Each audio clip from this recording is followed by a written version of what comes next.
Hey, it's Jeff Fox, the Jeff Fox Show, 1210 The Man Radio.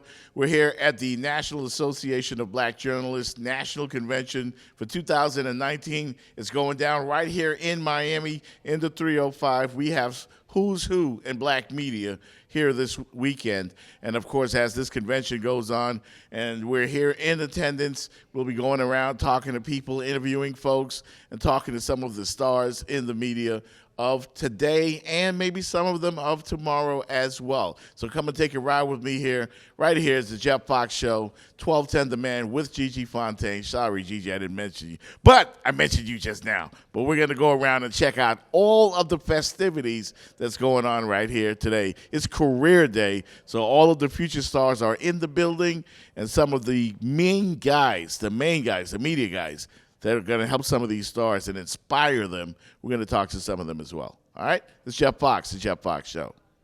This is Jeff Fox, the Jeff Fox Show, 1210 The Man Radio, here with one of the best in the game, Stan Verrett, ESPN. It's a pleasure. Thank you, Jeff. Welcome to Miami. How are you enjoying NABJ so far? It's fantastic. Already seeing, already seeing so many of my friends and colleagues. You know, I've gotten to know in the business over the years, so it's always great to be here. It's like a homecoming. It's like a reunion. Yeah, man. I just did a radio show the other night talking about the importance of black media, and now I come here and I feel like I died and went to heaven. I mean, so much talent all around us. How does it warm your heart as a veteran in this game to see what a bright future we might have here? That's exactly what it's all about. Making sure that we swell the ranks. Making sure that we destroy the notion that there are not qualified black journalists available. So many times we hear media companies say, well, you know, we wanted some diversity on our staff, but we looked around and we couldn't find them. Oh, you can find them. They're right here. And so a part of the mission now, as I've gotten older and more established in the business, I mean, when I was a young person, I came here to make connections, to network, to find job opportunities. Now it's more about mentoring young people, about sharing the knowledge that was passed along to me by folks who I met at NABJ years ago. And so it's about keeping that continuum going, making sure that we're investing and paying it forward when it comes to black journalists. Some of us are just born with it in our hearts. This is what we want to do. For me, my inspiration was Ralph Wiley, you know, and Stuart Scott, and you worked with these people. What was that experience like for you coming up as a younger guy? Didn't get to know Ralph very well, but always admired his work. Stuart was a colleague, you know, my fraternity brother, a good friend, golf buddy on occasion. He brought a very unique take to doing highlights and doing SportsCenter that really freed up a lot of people. I mean, people look at Stuart's legacy and they say, well, he freed up black reporters and anchors. Stuart not only freed up black anchors and reporters to be themselves, he also did it for mainstream anchors and reporters. I mean, a lot of the references that you may hear from white or other reporters and anchors, movie references, pop culture references, I mean, that's what Stuart did, and he freed up everybody to sort of bring their unique personality into their work. And so that's a big part of his contribution. But he was always very welcoming to me, helped bring me into ESPN and kind of show me around and show me the ropes. So we miss him dearly. Yeah, definitely. Finally, one of my great friends, Dan Lebitard, who schooled me, we worked together on radio, just had a situation where he echoed some feelings. Working for the four-letter network as we know it. Well, we don't refer to it that way. No? Yeah, okay. It's ESPN. ESPN, yes. And working for them, have they given you guys at least some latitude to be yourself? Because I notice, I follow you on Twitter, and one thing I've always loved about you, Stan, is you say what you feel. Yeah. And you don't rock too many, you know, you won't rock the boat, but you say what you feel and you mean what you say, and I like that.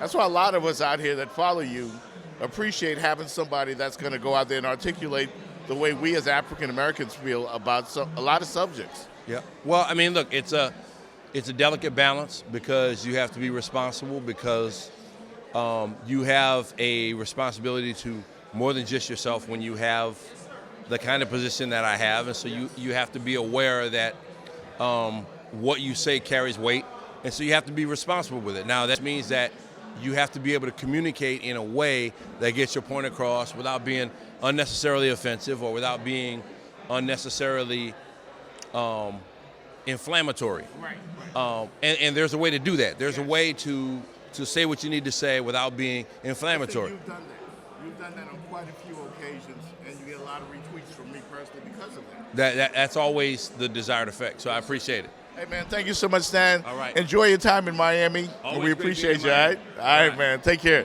Jeff Fox from the Jeff Fox Show, 1210 The Man Radio. We are at the National Association of Black Journalists Convention.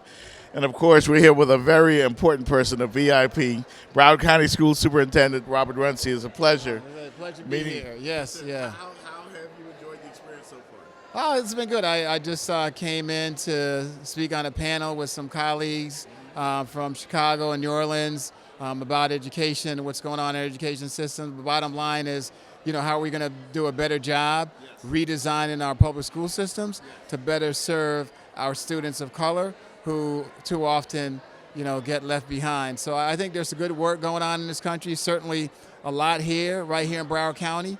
As we've seen actually we're at a record high for our graduation rate. We're tied in the state for the highest pass rate proficiency for third grade literacy scores, which we know impacts future success for a lot of kids. And we're doing all of that work by closing the achievement gap with our students of color and our white students. So we're all trying to work hard each and every day, rolling our sleeves up, trying to get it done. NABJ, of course, going on here in Miami. And, I mean, I walk around and I look at all of the future talent, and it just excites me.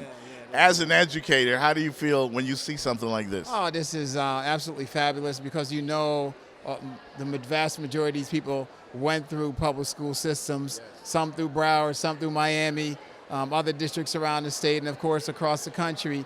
And to see them develop and being able to contribute to society.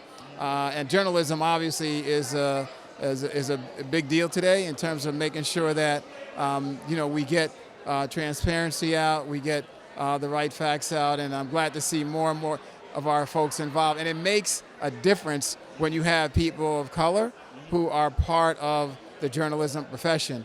And I think there's a lot more that needs to be done there, but for the ones here, my hat's off to them. I know it's a challenge sometimes, but we need them. Yes. And we need you. I wanted to speak on behalf of my colleagues in media.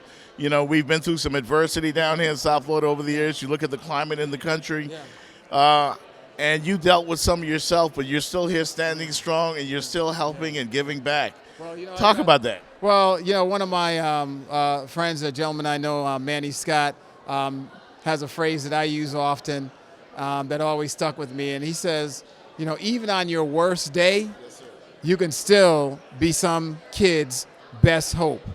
And there are a lot of kids out there that depend on us who don't have any other options. And, we come to work for them, and we give it everything we have. And that's how I got to where I am today. My parents never even graduated from high school. And through our public education system, because of people who cared, I was able to go to college, be able to get a degree, be able to have this opportunity to do this work. And my kids have gone on now to some great colleges and careers. And it's because of our public education system. And I believe that every child should have that dream, should have that opportunity. And that's the work that we do every day. In Broward County, you guys have accomplished a lot in this past year. Talk about some of the highlights that you personally, when you look at it, you're very happy and satisfied with, considering where it came from. Yeah, well, one, we're never satisfied, but we do take a moment to celebrate. As I mentioned before, we have a historic high in our graduation rates. We have Our third grade literacy scores are tops in the state among the large districts. We actually have the largest gains since the Florida Standardized Assessment has been in place. We've also pushed our kids to gain access to industry certifications, so kids have multiple pathways to success. Not every kid's going to go to a four-year college. We've increased our industry certifications over the last 4 years from 2,000 students to over 13,000 last year. And so the work continues. We have the largest speech and debate program in the nation, over 50,000 students that are engaged in computer science. And our whole focus around all of that is to make sure there's equity in access to these opportunities across our systems in Broward County. And so we're excited about the trend and the trajectory that we're on. And, we just need to be persistent and continue to promote what's working and tweak those things that need improvement.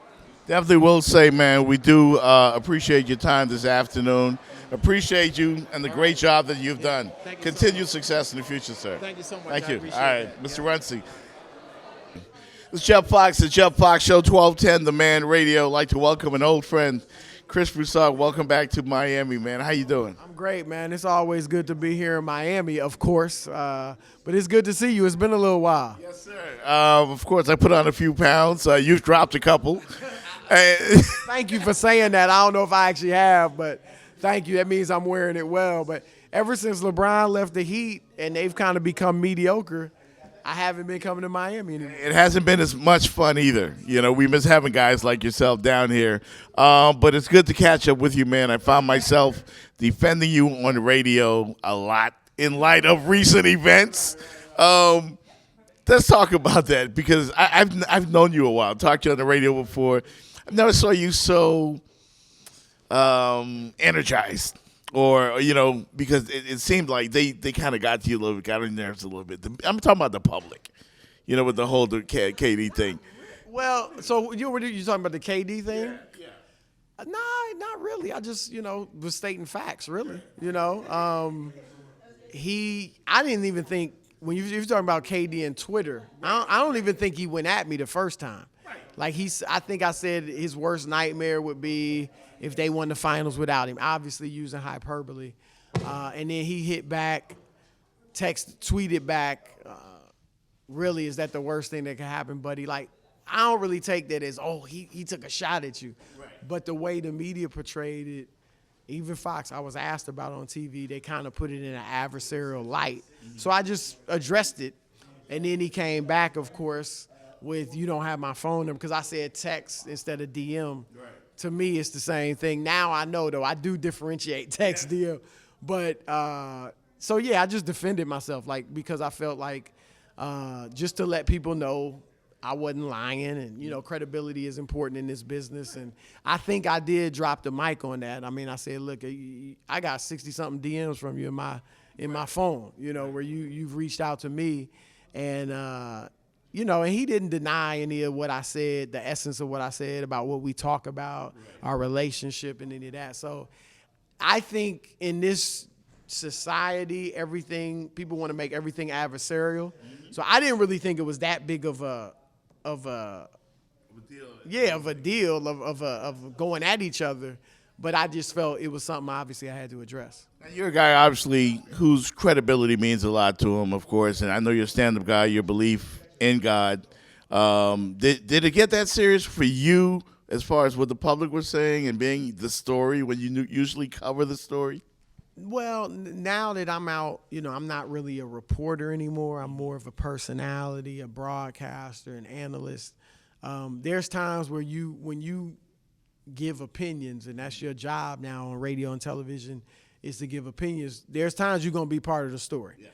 And whether it's other media members, whether it's just fans, or whether it's athletes, they might come at you if they don't agree. So I understand that's part of the business, but none of it really gets to me. You know what I'm saying? I don't let it get to me. I'm aware of what's out there, mm-hmm. But like you said, I'm rooted in my faith. Yes. And this isn't, gonna control how I feel about myself, or how I can function, my peace, my joy, my confidence, any of that. So, I wouldn't say it really gets to me at all. Okay. That's great to know, man, because I stood up for you. Just want you to know that I had your back, dog. I had your back. You know what I mean? Of course, it's the Jeff Fox Show with Chris Broussard from Fox Sports. And let's talk about this NABJ thing, man. I mean, my first time out here, to be honest with you, and I love. It's the first time ever Yes. And I've been invited many times by local guys, but I just never made the time for it until this year. This is phenomenal. It feels like to look at the future of our young black upcoming newscasters, sportscasters, whatever they decide to pursue, and to see guys like yourself and Stan Verrett and all these guys that you look up to giving back. It must really, really warm your heart, Chris. No, it's great. I mean, and that's one of the I realized that several years ago, I guess when I did become kind of a national figure, of how the college kids and, the ones fresh out of college kind of responded to me, and how it was so inspiring to them. Because obviously I'm not here for a job fair or anything like that, but coming here and giving back to the next generation, as you said, and being able to inspire them, being an example to them, being able to give them advice on how they can get into the business and excel in the business, it's incredibly important. So I think put myself in that position. And when I was in college, if I had been able to talk to a Stuart Scott or Fred Hickman or, somebody who was really doing it at a high level at that time, that would have really inspired me and get some advice from them. So that's what I try to do with the young people. Hey, man, proud of you and Rob. The show's great. Everybody loves it, and I think putting you two together, the odd couple, the perfect title. Like, who would have thought about that? It really would. Like, it surprised both Rob and myself. Like, we both were doing weekend radio shows as the second guy. So we had a typical host, and then Rob and I would be kind of the second guy, with different hosts. Right. And one time, I used to have a podcast called In the Zone at Fox, and Rob was a guest on it, and one of the executives at Fox Sports Radio saw the podcast, heard it, and thought we had incredible chemistry. Rob and I didn't really think anything of it. I mean, we thought it went well, and I thought it was good. It was, my other podcasts I felt were good, so I didn't think much of it. But the executive, Don Martin, he saw something in us, and he was right. From day one, we've had great chemistry. They started us off on the weekends to see how it would work, and the show has been taken off. The podcast is popular. People really enjoy it, and like, it's all organic. The chemistry is organic. The debate, the differences are organic. It's really been great. Yeah, you can't fake that stuff. I've been doing a show like that for a lot of years, and it's just the chemistry. It's not scripted. Clearly, it's not. And you guys have that good, natural back and forth banter there. So folks naturally enjoy that. I did want to ask you about a tweet you put out earlier regarding the whole Rich Paul thing. You were so passionate about it. Tell me about that and why you think it's so important for major athletes to give back to HBCUs. Well, of course, what everybody's calling the Rich Paul rule is that the NCAA, not the NBA, but the NCAA decided to put in new criteria for agents to represent college basketball players. Yes. And one of the criteria was you have to be certified by the Players Union for 3 years. Another is that you had to be a college graduate, and that's the big one. Rich Paul, who's arguably the top agent in the game, LeBron James, Anthony Davis, Ben Simmons, Draymond Green, several others, he doesn't have a college degree, and at a certain point, the 3-year certification would have impacted him. He wouldn't have been able to have – well, LeBron didn't go to college, obviously, but, he was getting other players before he was certified for 3 years. Right. And so that's why a lot of people are referring to it as the Rich Paul rule, because he's making power moves. He had the player that was coming out of high school, a top recruit, decided to go do an internship with New Balance, made $1 million, and was able to work on his game. Right. And so the NCAA sees that and says, well, what if he starts doing that with more players? So that's why people are referring to it as the Rich Paul rule. And I personally think it's racist, because Rich Paul is far from the first agent to not have a college degree. And for the record, Bill Gates, Mark Zuckerberg, Steve Jobs, three guys who revolutionized human society, they didn't have college degrees. So I think that was a way. Furthermore, Kawhi Leonard, who just made the stealth move to the Clippers, his uncle, who wasn't his agent, but Dennis Robertson, who kind of orchestrated the whole thing and did a great job of it, he's not a certified agent. So all of that, I think, is why the NCAA said, look, if people, because if I have a nephew that's a great up-and-coming player, I may look at Rich Paul, I may look at Dennis Robertson and say, I could do what they do. Or let me talk to them and see what advice they can give me to do what they did. And now you're starting to have, a lot of family members and friends who are African American representing these players. So that's where I think the racism comes in. You had right. And so some people might think that whole HBCU thing is unrelated, but my point was that, okay, this is a way for, like, I saw tweets, I heard comments from athletes or black people in general complaining, whining, and begging, hopefully they change it.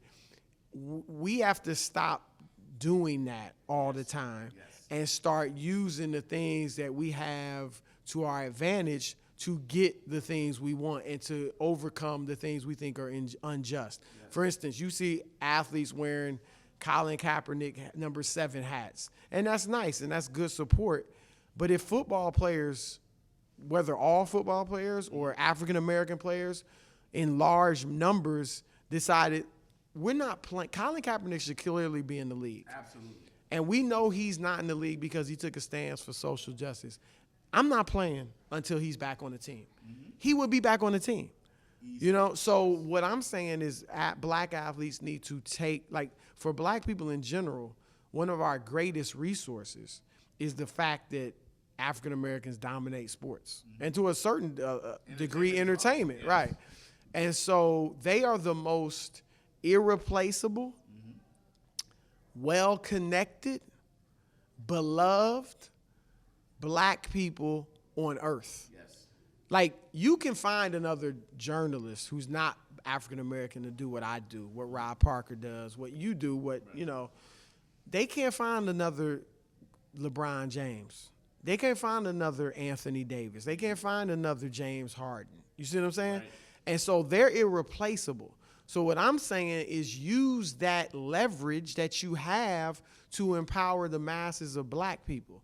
And if you really feel that you're being used by these big institutions who don't really care if you graduate, who, you feel are mistreating you, and if you know, then go to an HBCU that inherently cares more about you, and empower, even if you still in the NCAA, you still may not be getting paid, but at least the millions of dollars or hundreds of thousands of dollars you would bring to those universities would go toward building up black institutions and hence black people.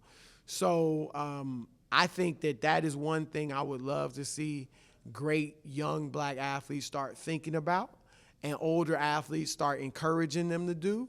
And I also said, because there's one of the arguments against it would be, well, if I go to Howard or not Spelman, but Morehouse, or as a female Spelman, Xavier, Grambling, Prairie View, I won't have the facilities and the state-of-the-art facilities that I have at Duke or Michigan or Kentucky, whatever. And that's true.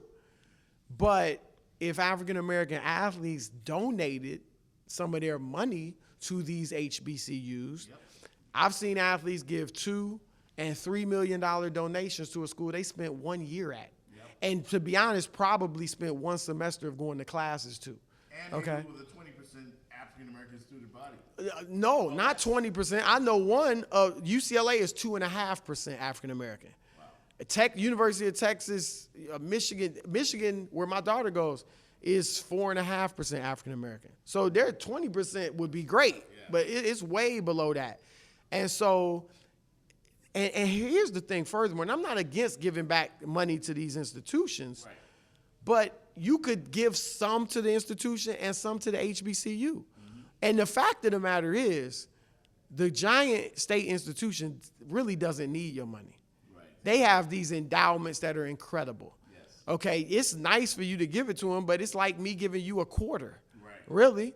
And so, but if you gave, these black institutions do need the endowments. They do need the millions of dollars. And if an athlete gave $2 million to, say, a Morehouse, they could then build up the state-of-the-art athletic facilities that are equal to an LSU or, a Michigan or Ohio State. And so that is, and I don't even think people who aren't African Americans would necessarily look down on that, because our lack of economic empowerment is not a secret. The challenges we face as a people are not a secret. People see them, and I think some people would applaud us taking the initiative and doing some of these things for ourselves.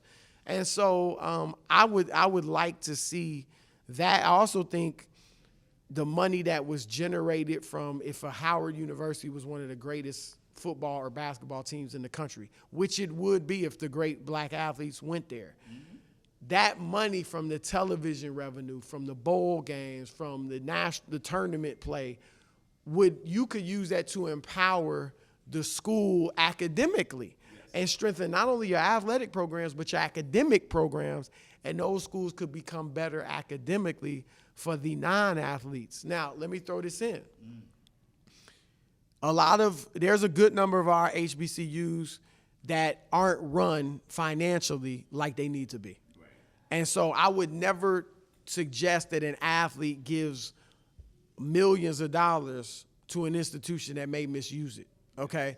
So I think a part of it is HBCUs that were identified as ones some players wanted to give money to.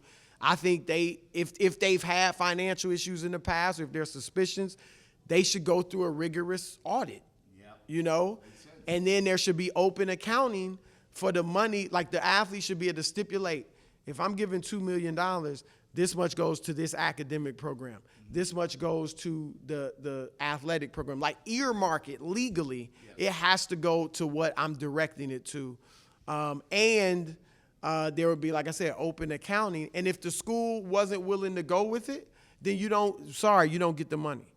But I don't want the athletes wasting their money.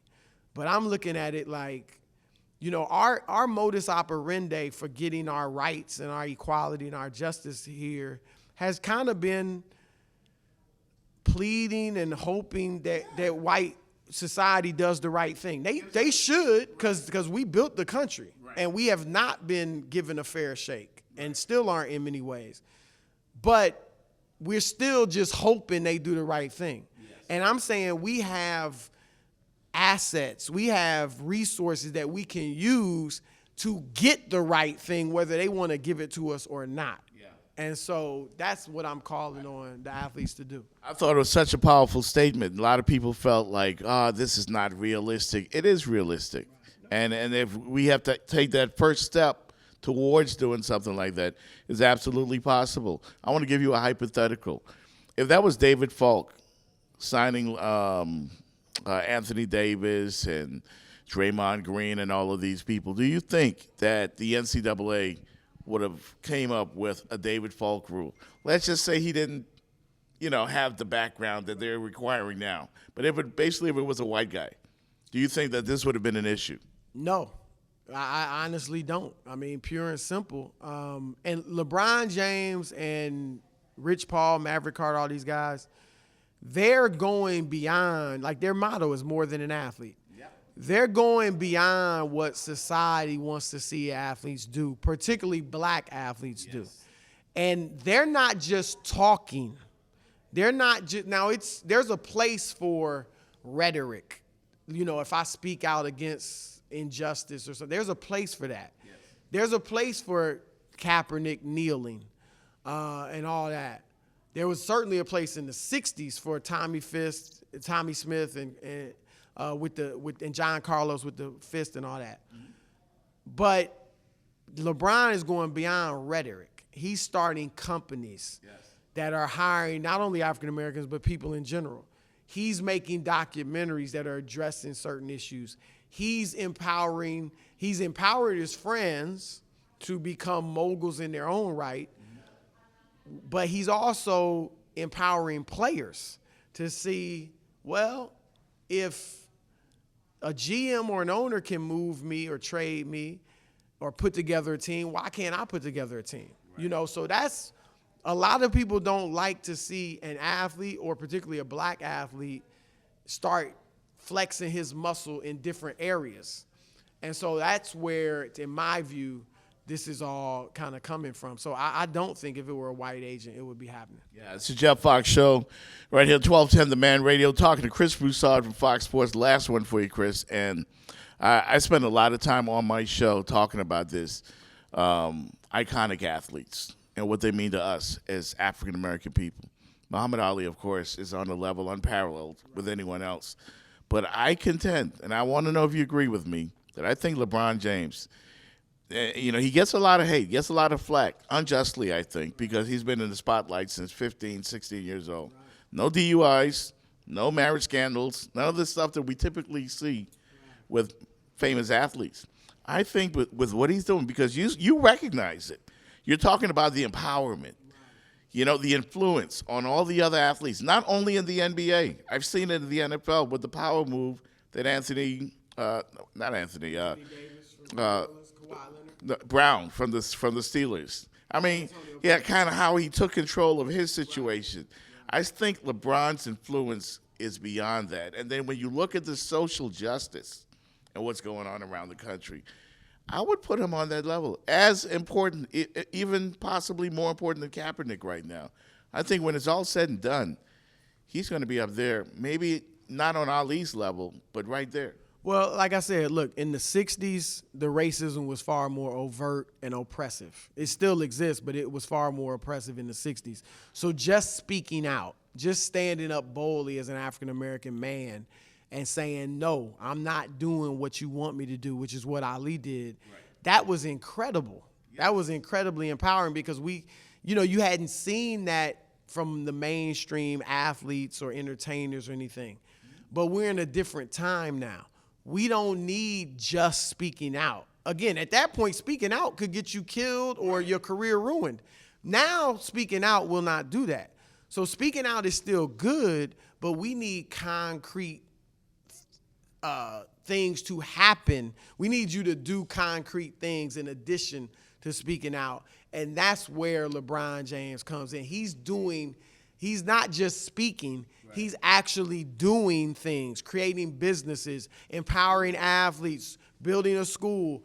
Like I said, I think he has kind of set the blueprint for what our modern black athletes should do, or at least one of the blueprints is Rich Paul he knew in high school, Maverick Carter he knew in high school. Those guys are now moguls in their own right. So when LeBron James retires, they're still going to be powerful and set up in their own right. Yes. I would love to see an African-American athlete who has his group of friends that he feels he needs to bring with him because he's succeeded. Instead of them just hanging around with you, partying with you, kicking it with you, and not purposely, but the reality is that they're using up a lot of your own money, milking you of your money, even though they're not purposely doing that. Instead of that, I would like to see these athletes put their boys in positions to succeed. If you were my boy and I make it to the NBA and you want to just kick, I say, look, I'm going to give you 5 years, even 6 years to go to college and graduate. Where you want to go, I'll send you there. Yeah. Then when you graduate, you can come work for me. Or Nike wants to endorse me, I'm going to make sure they hire you. If they want to endorse me, part of it is I want you to hire a couple of my boys and train them in what they need to know and what they need to learn. Because in this society, there are a lot of people who are non-black who have gotten jobs they weren't at the time necessarily qualified for, but they were taught what they needed to do and became good at it. African Americans could do the same thing. And that's another part of what I'm talking about with the athlete empowerment and with why we need our African American athletes to do things like this, because they have a power that most African American people do not have. And so, I think everybody's not going to be as smart as a Rich Paul or a Maverick Carter. but you can still put your friends in position. Don't just let them hang out and kick it with you. That's part of it. But put them in position to become strong, productive citizens in their own right. So they're not just living off you. They have their own thing going. Yeah. Chris Broussard, man, Fox Sports, thank you so much. I mean, you spoke some real stuff right there. And for people out there that doubt it, man, you got to take a step in the right direction. And I think you recognize it definitely with LeBron James, man. I hope we see more of him, more types like him. And being here at NABJ, man, I hope we see more of you because you get it, man. It's been great being here, man. I appreciate the time. Yeah, thank you so much. Yep. All right, we appreciate it. Well, that's going to do it from the National Association of Black Journalists convention here in Miami. It's Jeff Fox from The Jeff Fox Show featuring Gigi Fontaine. Listen to us nightly, 7 to 9, Monday to Friday on 1210 The Man Radio. All right? Check us out, The Jeff Fox Show with Gigi Fontaine, 7 to 9, Monday through Friday on 1210 The Man Radio. It's been a lot of fun, man. Talked to a lot of folks, influential folks right here at the National Association of Black Journalists Convention, the NABJ 2019.